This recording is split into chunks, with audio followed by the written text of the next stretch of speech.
Hello friends, அனைவருக்கும் வணக்கம். Welcome to my channel ஆச்சி மலர்கொடி. எல்லோரும் எப்படி இருக்கீங்க? நல்லா இருக்கீங்களா? இன்றைக்கி நம்ம வீடியோவில் முட்டையில் ஒரு அருமையான பிரியாணி எப்படி செய்கிறது தான் முட்டை பிரியாணி காமிக்க போகிறேன். இந்த பிரியாணி நீங்கள் செய்கிறப்பயே உங்களுக்கு கொஞ்சம் எடுத்து வச்சுக்கிட்டு அப்புறமா எல்லாருக்கும் பரிமாறுங்க. ஏன்னா இந்த சட்டுன்னு இது காலி ஆகிடும், ஒரு பருக்க கூட மிஞ்சாது, அந்த அளவுக்கு ருசியாக இருக்கும். ரொம்ப கொஞ்சம் பொருட்களில் ரொம்ப சிம்பிளாக செய்யக்கூடிய இந்த பிரியாணி அவ்வளோ ருசியாக இருக்கும். இது எப்படி சேர்ந்து காமிக்கிறேன், வாங்க வீடியோக்குள்ளே போகலாம். இந்த படி சின்ன படி அரைப்படிம்பாங்க. இதில் பாசுமதி அரிசி ஒரு படி எடுத்துருக்கேன், அதாவது 500 கிராம் அரிசி. இது இந்த அளவு எதுக்கு காமிக்கிறேன், இந்த அளவில் தண்ணி சேர்க்கணும், அதுக்காக இந்த அளவு காமிக்கிறேன். 500 கிராம் பாசுமதி அரிசி எடுத்திருக்கேன். இதை நல்லா தண்ணி ஊற்றி 2-3 தடவை நல்லா கழுவி எடுத்துட்டு கொஞ்சம் தண்ணியில் ஊற வச்சுருக்கேன். இது 20 நிமிஷமாவது ஊறணும். ஊறினா நல்லா அழகாக நல்லா வெந்து வரும், உடையாமல் இருக்கும். இப்போ நம்ம பிரியாணி செய்ய ஆரம்பிக்கலாம். அதுக்கு ஃபஸ்ட்டு குக்கரில் கடலை எண்ணெய் ஊற்றுறேன். செக்கலை ஆட்டின எண்ணெய் ரொம்ப நல்லாயிருக்கும். உங்கள்கிட்ட நீங்கள் என்ன யூஸ் பண்ணிங்களோ யூஸ் பண்ணிக்கோங்க. இப்போ அதில் மிளகாய்த்தூள், கரம் மசாலா, மஞ்சத்தூள், உப்பு, இந்த 3 பொருள் தான். கரம் மசாலா அது. இப்போ இதை நான் முட்டை பிரியாணிக்காக 4 முட்டை வேக வச்சு தோலை உரித்து எடுத்து வச்சுருக்கேன். அந்த முட்டையை இந்த மசாலா போட்டு வறுத்து எடுத்துக்கணும். நல்லா உப்பு உரப்பு நல்லா சாரும். அதனால் எண்ணெய் காஞ்ச பிறகு இந்த தூளை போட்டோன்னே சிம்மில் வச்சுருங்க அடுப்பை. ஏன்னா தூள்லாம் சீக்கிரம் கருகி போயிடும் சுட்ட எண்ணெயில். அதனால் அடுப்பு நல்லா சிம்மில் இருக்கட்டும்.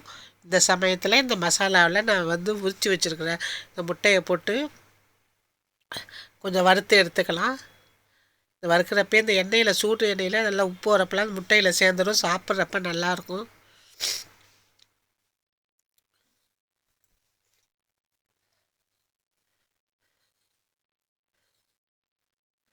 நல்லா வறுத்துட்டோம். இப்போ இதெல்லாம் எடுத்து தனியாக வச்சுக்கலாம். அடுப்பு சிம்மிலே இருக்கட்டும். இல்லைன்னா இந்த மசாலா காந்தி போகாமல் இருக்கணும். அதனால் சிம்மில் இருக்கட்டும். இப்போ நம்ம வறுத்த முட்டையெல்லாம் எடுத்து தனியாக வச்சுக்கிட்டோம். இப்போ இந்த எண்ணெய் மசாலா எண்ணெயிலேயே நம்ம பிரியாணி செய்யறதுக்கு கொஞ்சம் எண்ணெய் கூடுதலாக தேவைப்படும். அந்த எண்ணெயும் 2 குழிக்கரண்டி சேர்த்துக்கிறேன். சேர்த்துக்கிட்டு இதுக்கு பிரியாணிக்கு போடுற மசாலா தான் பட்டை, கிராம்பு, நட்சத்திர சோம்பு, ஏலக்காய் இதெல்லாம் போட்டு தாளிச்சுக்கலாம். எண்ணெய் நல்லா சுட்ட எண்ணெய் தான். இப்போ அடுப்பை கொஞ்சம் தீயை மீடியமாக வச்சுக்கோங்க, ஹை வேண்டாம், மீடியமாக வச்சுக்கோங்க. நம்ம போட்ட பட்டை கிராம்புலாம் இந்த எண்ணெயில் நல்லா பொரிஞ்சு வரட்டும். எண்ணெயில் இந்த பட்டை கிராம்பு மசாலா பொருள்கள்லாம் பொரிஞ்ச பிறகு தான் நீங்கள் மற்ற பொருளை சேர்க்கணும் எப்போதுமே. அப்போ தான் வாசனை நல்லாயிருக்கும், அந்த பிரியாணியோட வாசனை. இப்போ நல்லா பொரியுது. இப்போ இந்த சமயத்தில் நல்லா ஒரு பெரிய வெங்காயம் நல்லா நைஸாக கட் பண்ணி வச்சுருக்கேன், அதையும் சேர்த்துக்கலாம். இந்த வெங்காயம் நல்லா வதங்கி வரட்டும். வெங்காய வாசனை தான் பிரியாணிக்கு தூக்கலாக இருக்கும். நம்ம இந்த பிரியாணிக்கு பொருட்கள்லாம் ரொம்ப கொஞ்சம் தான் சேர்க்க போகிறோம். மசாலா அதிகம் கிடையாது. மிளகாத்தூள், கரம் மசாலா மட்டும்தான், வேறு எந்த பொருளும் நம்ம சேர்க்கலை. ஆனால் ருசி அற்புதமாக இருக்கும், செஞ்சு பாருங்கள். இப்போ வெங்காயம் வதங்கின பிறகு 1 ஸ்பூன் இஞ்சி பூண்டு பேஸ்ட்டு. நான் இப்போ செய்கிறது 500 கிராம் பாஸ்மதி அரிசிக்கு செய்கிறேன். 2 பழுத்த தக்காளியை சேர்த்துக்கலாம். சேர்த்துக்கிட்டு வதக்கும். இந்த 500 கிராம் பாசுமதி ரைஸ் 4 பேர் திருப்தியாக நல்லா சாப்பிடலாம். அதுக்கு தான் 4 முட்டை சேர்த்துருக்கேன். தக்காளியும் வதங்கின பிறகு ஒரு கைப்பிடி புதினாவும் கொத்தமல்லியும் சேர்த்து நல்லா வதக்கிக்கலாம். இந்த வெங்காயம் தக்காளி மசாலாவோட நல்லா வதங்கினாலே பிரியாணி ருசியாக இருக்கும். அதனால் கொஞ்சம் வதங்கட்டும். மீடியம் ஃப்ளேமில் இருக்கட்டும் அடுப்பு, ஹை வேண்டாம். இந்த சமயத்தில் இதுக்கு கொஞ்சம் புளிப்புக்காக கொஞ்சம் தயிர் சேர்த்துக்கிறேன். 2 ஸ்பூன் தயிர், சின்ன ஸ்பூன் தான் அது. நல்லா கெட்டி தயிர், புளிப்பு இல்லாத தயிராக சேர்த்துக்கோங்க. சேர்த்து வெங்காயம் தக்காளி மசாலாவோட கொஞ்சம் வதக்கிக்கலாம். பச்சை வாசனை போய் நல்லா மசாலா வெந்து எண்ணெய் கக்கி வரட்டும். இந்த சமயத்தில் நம்ம பிரியாணிக்கு கொஞ்சம் மிளகாத்தூள் சேர்த்துப்போம்.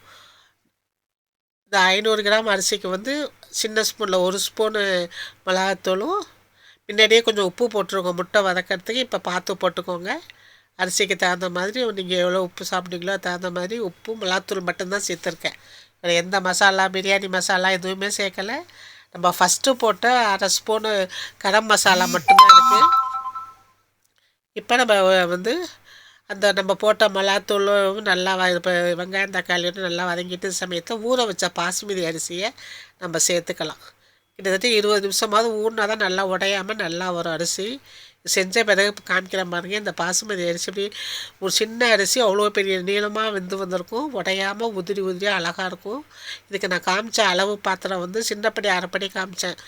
அந்த அரைப்படியில் வந்து ஒரு கரெக்டாக 500 கிராம் அரிசி போட்டேன். அந்த ஒரு படிக்கு 1க்கு 2 தண்ணி, 1க்கு 2 தண்ணி எடுத்து அளந்து இந்த பாத்திரத்தில் வச்சுருக்கேன். அதை நான் சேர்த்துக்கிறேன்.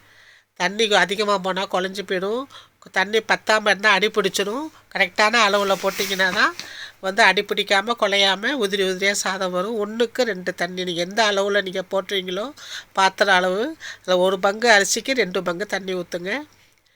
தண்ணி ஊற்றி வந்து சாதத்தை வந்து கொதிக்க விடுவோம். இந்த சமயத்தில் நம்ம வந்து வேக வச்சு பொரித்த முட்டையில் சேர்த்துக்கலாம். இந்த முட்டை நல்லா உப்பு உடம்புமாக நல்லாயிருக்கும் வறுத்தது. இதை சேர்த்துக்கிட்டு இப்போ இந்த தண்ணி வந்து அரிசியோடு சேர்ந்து நல்லா கொதித்து தண்ணியும் அரிசி இல்லை சம அளவில் வர்றப்போ தான் நம்ம குக்கர் போடணும்.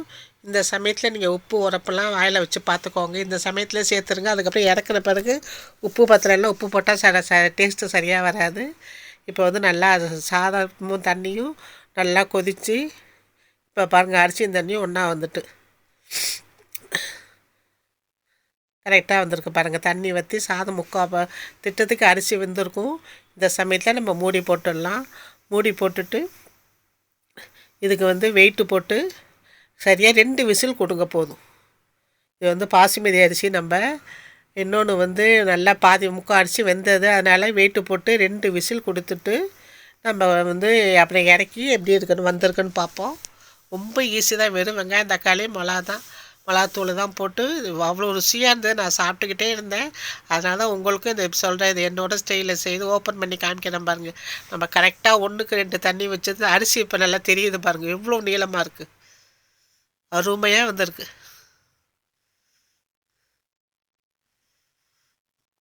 அருமையான முட்டை பிரியாணி, எக் பிரியாணி ரெடி. எவ்வளோ சிம்பிளாக வெறும் வெங்காயம் தக்காளி மிளகாத்தூள் போட்டு அவிச்ச முட்டையை போட்டு செஞ்சிங்கன்னா கடையில் கூட இந்த ருசி கிடைக்காது. நம்ம வீட்டில் செஞ்சு கொடுத்து அசத்துங்க, எல்லோரும் விரும்பி சாப்பிடுவாங்க. ரொம்ப செலவும் கம்மி தான், செய்கிற நேரமும் கம்மி தான், போடுற பொருட்களும் கம்மி. எவ்வளோ அழகாக வந்திருக்கு பாருங்கள் பிரியாணி. இல்லை உதிரி உதிரியாக அழகாக பாசுமதி அரிசியில் முக் பிரியாணி செஞ்சுட்டோம். இது நம்ம வந்து சண்டே ஸ்பெஷலாக சாப்பிடலாம், லஞ்சு பாக்ஸு கொடுக்கலாம். நம்ம எங்கேயாவது டூர் போனோம்னா எடுத்து கொண்டு போய் வச்சு சாப்பிட ஸ்பெஷலாக இருக்கும். இதுக்கு நீங்கள் குருமா, சிக்கன் 65 வச்சு சாப்பிட்லாம். ஆனால் இதோட ருசிக்கு வெறும் வெங்காயம் தயிர் போட்ட வெங்காயம் ரைத்தாவே போதும். ரொம்ப அற்புதமாக இருக்கும். சிம்பிள் அண்ட் பெஸ்ட்டான ரொம்ப அற்புதமான பிரியாணி இது. இவ்வளோ அழகாக வந்திருக்கு பாருங்கள். ஸ்கூல் பிள்ளைங்களுக்கெல்லாம் நீங்கள் இந்த லஞ்சு பாக்ஸுக்கு இதை கொடுத்து அனுப்புனீங்கன்னா நல்லா சாப்பிட்டுட்டு வெறும் டப்பா காலியாக தான் வரும். நான் சொல்கிற முன்னாடி நான் வீடியோ ஆரம்பத்தில் சொன்ன மாதிரி நீங்கள் சமைக்கிறப்பயே இந்த பிரியாணி வந்து பரிமாறுறதுக்கு முன்னாடி உங்களுக்கு எடுத்து வச்சுக்கிட்டு பரிமாறுங்க. இது வந்து மிச்சம் மீதி இல்லாமல் டக்குன்னு பிரியாணி தீர்ந்து போயிடும். உண்மையிலே நான் மிகைப்படுத்தி சொல்லலை, செஞ்சு பார்த்து நான் சாப்பிட்டுட்டு தான் உங்களுக்கு சொல்கிறேன். இல்லை உதிரி உதிரியான எக் பிரியாணி பாசுமதி அரிசியில் ரொம்ப ஈஸியாக நான் இந்த தடவை செஞ்சு காமிச்சிருக்கேன். இதே மாதிரி பிரியாணி நீங்களும் செஞ்சு பார்த்து எப்படி வந்திருக்குன்னு சாப்பிட்டு பார்த்துட்டு எனக்கு சொல்லுங்கள். இந்த பிரியாணிக்கு வந்து வெறும் ரைத்தா, வெங்காய ரைத்தா, அதுவே அவ்வளோ ருசியாக இருக்கும் உங்களுக்கு. ட்ரெயின் ட்ராவல் அப்போல்லாம் இந்த பிரியாணி செஞ்சு நல்லா ஈஸியாக கொண்டு போகலாம், சீக்கிரம் வீணாக போகாது உங்களுக்கு. அதிக மசாலா நம்ம சேர்க்கலை. அதனால் இந்த பிரியாணியை வந்து நான் சாப்பிட்டு காமிக்கிறேன் பாருங்கள். முட்டையை இது மாதிரி உடச்சி சாதத்தோடு சேர்த்து சாப்பிட்டு பார்த்தீங்கன்னா ருசி உண்மையிலே ரொம்ப அற்புதமாக இருக்குது. இந்த பிரியாணி வீடியோ உங்களுக்கு பிடிச்சிருந்ததுன்னா என் சேனலை சப்ஸ்கிரைப் பண்ணி லைக் பண்ணி ஷேர் பண்ணுங்கள். தேங்க்ஸ் ஃபார் வாட்சிங். வாழ்க வளமுடன்.